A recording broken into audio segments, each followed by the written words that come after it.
show. And this is where this part of the story gets really difficult for me. So, remember I told you yesterday about a guy called Sanjeev who said he wouldn't join me because of the way I looked? Do you remember that? Who remembers that? Yeah. All right. Yeah, sorry, one more time? Yeah. All right, cool, great. I'm going to need you guys, I'm telling you.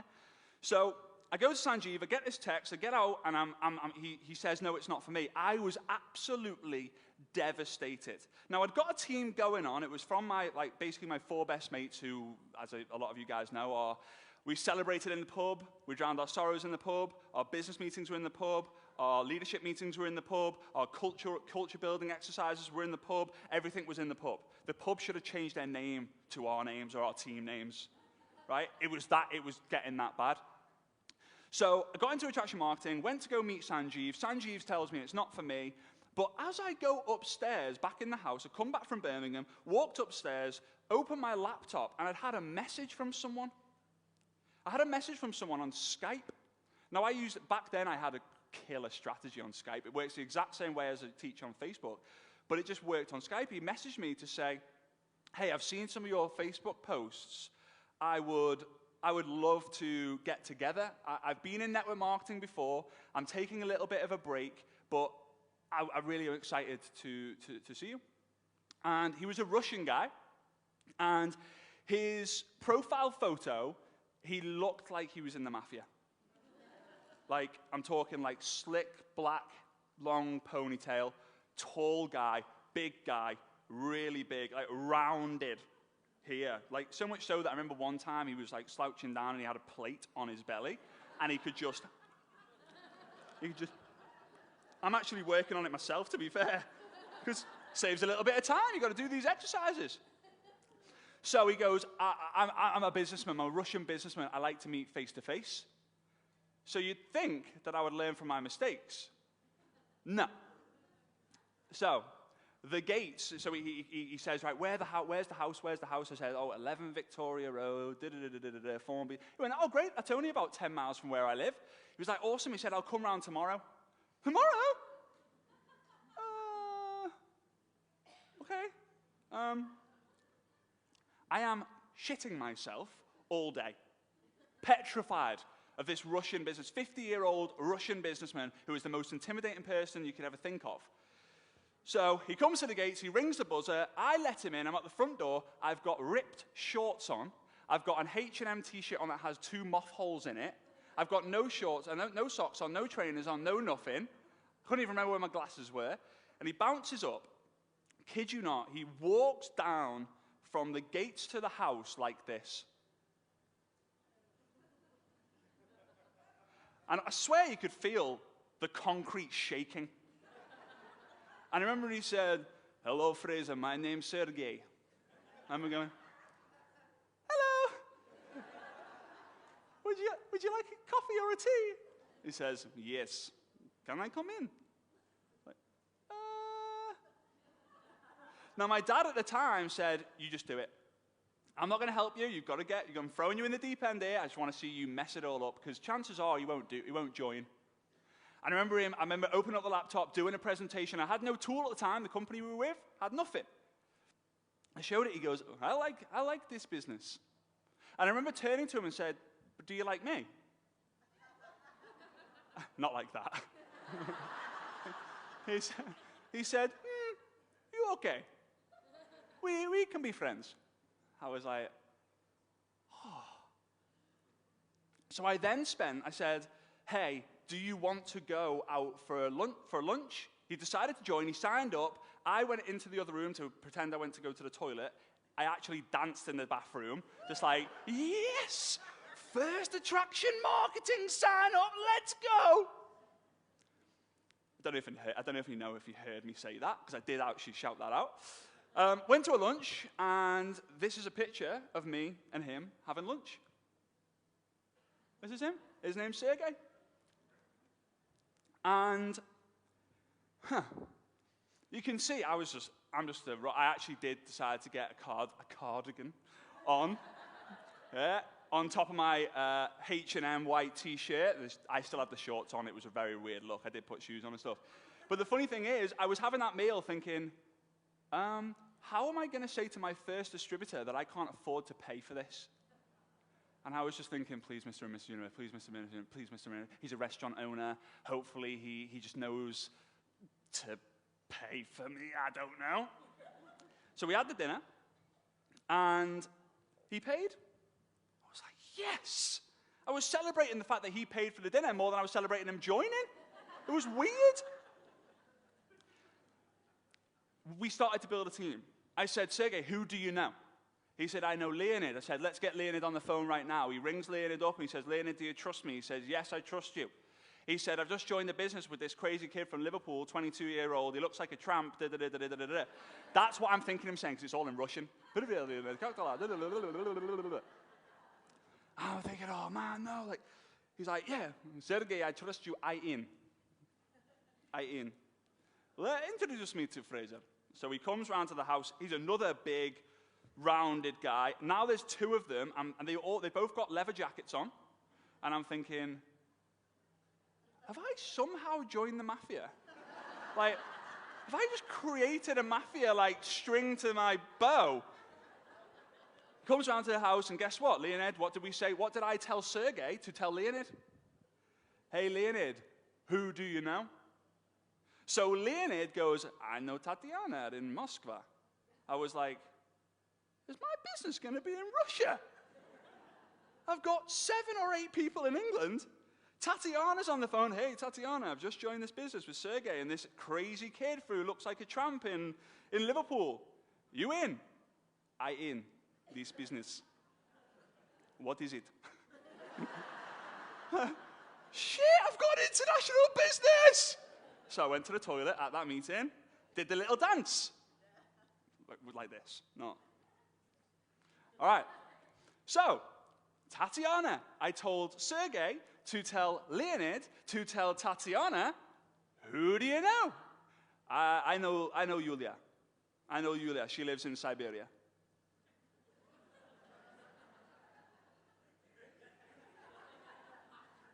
A week later, I had 10 people in the UK, 90 people in Russia.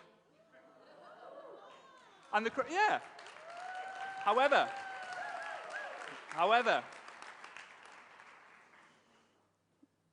this photo,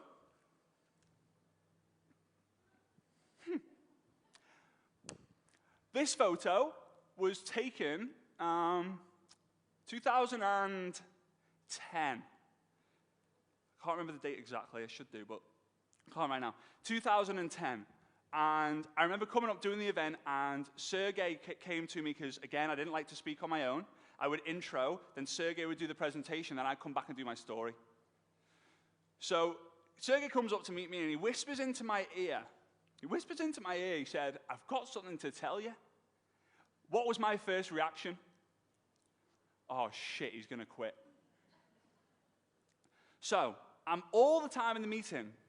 I'm there at the back of the room, I'm clicking slides, and he's going to quit, he's going to tell me he's going to quit. What am I going to do? He's 90% of my business. He's the only person in my team I'm actually excited about. And we leave the event, we finish the event, go out into the lobby, and he said, I've got something to tell you. I said, yeah, what is it, mate? Are you okay? And he looks like he's just being hit by a truck. I'm like, have you had an accident? He said, I've just come back from the hospital. I've gone from the hospital straight to this event. I got into the room 2 minutes before I was at the front of the room. My wife just died.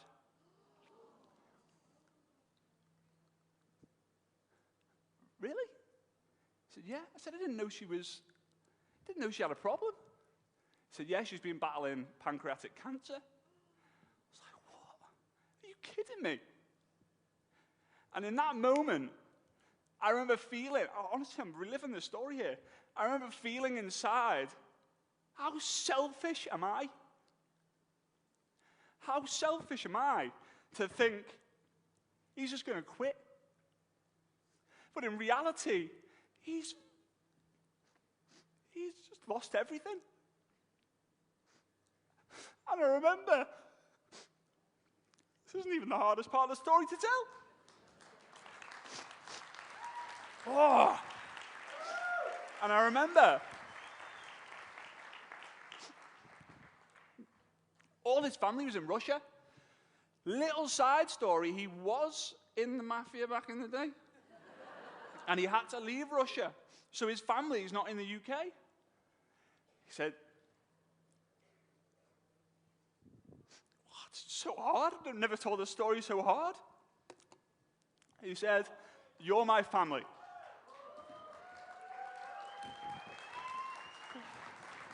Whoa. He said, thank you. I appreciate that. That's helped. I never thought table slamming would help so much for that. He said to me, and that was the moment that I realized, and you might have heard me say this before, it's in my book, you've got to turn strangers into friends, friends into family.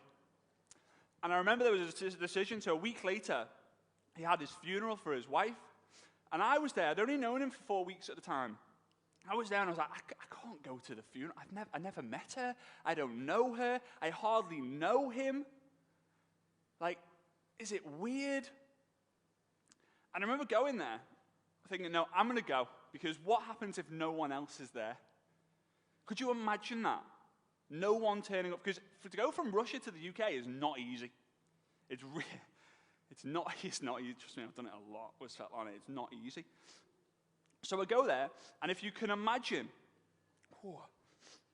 you walk into, it's an Orthodox church, you walk in, a few steps, you go into the main bit, and there's an open casket.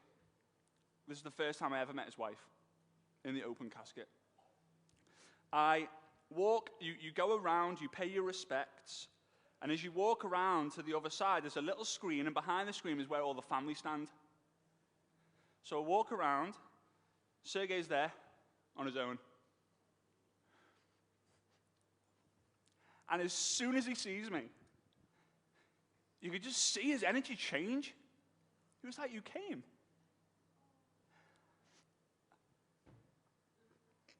And I remember turning around, I remember seeing him, I remember hugging him.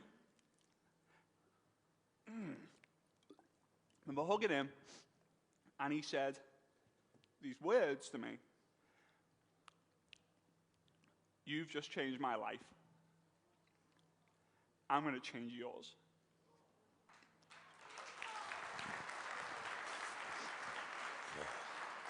Whoa.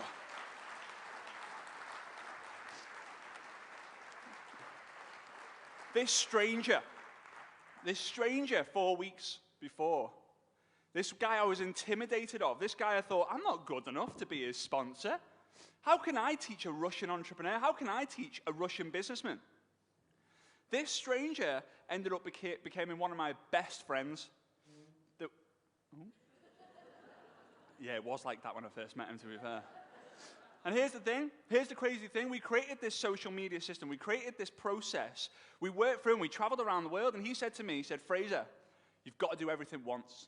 If you don't like it, don't do it again. Will you promise me that? I said, yes. Will you promise me that, guys?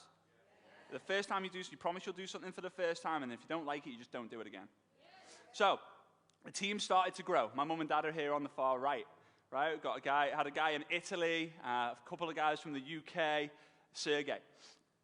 The team started to grow. We had a Filipino team. It was awesome. Yeah, we had a Filipino team within the team, within one of the lines.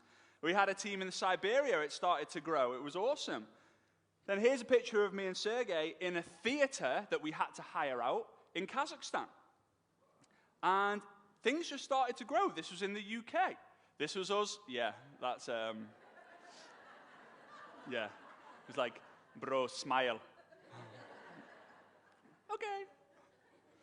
We had a cruise ship, which we had a load of our leaders on. It was awesome. But this photo is just to explain to you the power of taprooting and finding the right people. So this photo here is in Kazakhstan. We arrive at like 2 o'clock, 3 o'clock in the morning, and three or four of the leaders pick us up in their cars. So 2 of the leaders, I'm in one of their cars. The other 2 leaders, Sergey's in their other car. It's minus 25 degrees Celsius, right? So we drive in the car. We go all the way to Astana. Astana is the capital of Kazakhstan. And we get into the hotel about 3:30 a.m. It's like, great, 3:30 a.m., happy days. I'm going to go to bed. I'm exhausted. No, no, no, no, no. There's 6 of the leaders here. They're the top 6 in Kazakhstan in the company, in our team. We've got to have a meeting with them. I'm like, are you kidding me? Now. Sergey's like, yeah, we're going to do it, we're going to do it, we're going to do it. It's great, great, great. Now, in Kazakhstan, no one speaks English. Sergey's my only point of call. So we do this super long leader meeting, because I'm saying one word, he's saying the translation, he's saying another word, he's saying the translation, so on and so on and so on. They said, when can we have our next meeting? It's 4:30, 5 o'clock now. It's 5 o'clock now. Can we do one at 7? I went, 7 p.m. Yeah, that's fine. No, 7 a.m. Where? They said, oh, we'll just do it here in the lobby. I was like, okay. 7 a.m., 40 people turn up. 40 guests. Just think about that. 2 hours notice, 40 guests from 6 people. Guess what happened? An hour later, did the same thing. An hour later, did the same thing. 8 o'clock that same day, that photo. All guests, nearly 500 people in one day. All from a stranger.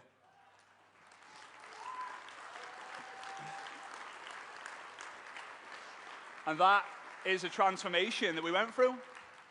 That's a transformation. We were both 0. We were both losers. But in the people who were surrounded by it, they were looking at us as heroes and legends. It was crazy. And that happened in 4 years. But here's the thing. He told me to do something once. He said, do it once, and you don't have to do it ever again. So I remember him inviting me to Russia. He said, come to Russia, Siberia. We've got a big team there, the Ulan-Ude team. Said, nah, I'm not going, mate. It's freezing. No flipping way. And I thought, you know what? No. He said, hey, you got to do it once. Have you been to Russia before? I went, no. He said, okay, you got to do it then. That's what we agreed. That's what you promised me. I said, yeah, you're right. Okay. All right, you're right. Is it cold there? He said, yeah, it's all right. So I packed a load of clothes. I remember my nan actually saying, like, you're not going to Russia wearing that. I said, yeah, it'll be fine. Sergey will look after me. Landed in the car, landed in the airplane. That would have been really interesting. Landed in the airplane, absolutely exhausted. The pilot comes on and goes, Pogoda minus 25. Thank you. That means, I'll never forget them saying that. I went, Sergey, what's that? The weather, it's minus 25. Mate, I haven't got a coat. I hope there's a tunnel. He went, no, we're in Siberia. There's no tunnels to the airport here, mate. So we get off, and they're flying the flags and all that. We do the event. It was a bit of a flop. I'm pissed off. I was like, I shouldn't have come. He said, hey, you do it once. If you don't want to come again, you don't. On the way back, we go to Moscow. And in Moscow, I remember doing this presentation, and this really hot blonde comes in, and I'm like, oh, yes, way out of my league. So I forget it. She translates me, blah, blah, blah. And we have this magical night in Moscow. It was awesome. And she's Svetlana, my fiance, over there.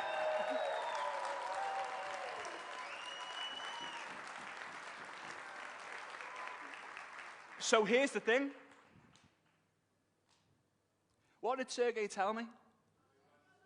I'm going to change your life. He did.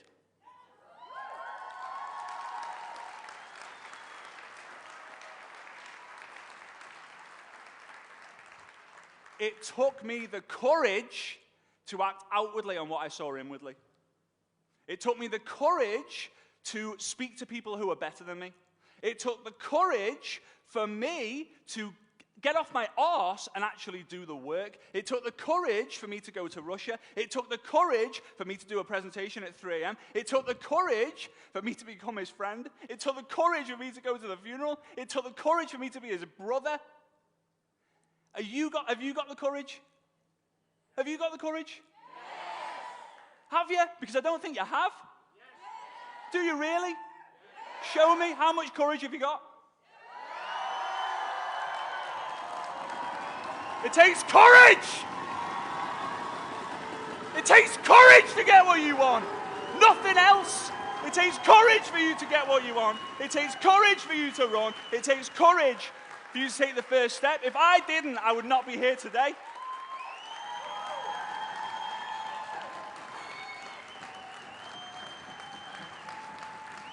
Thank you. That's not for me, that's for Sergey. That's not for me. I appreciate that. Thank you.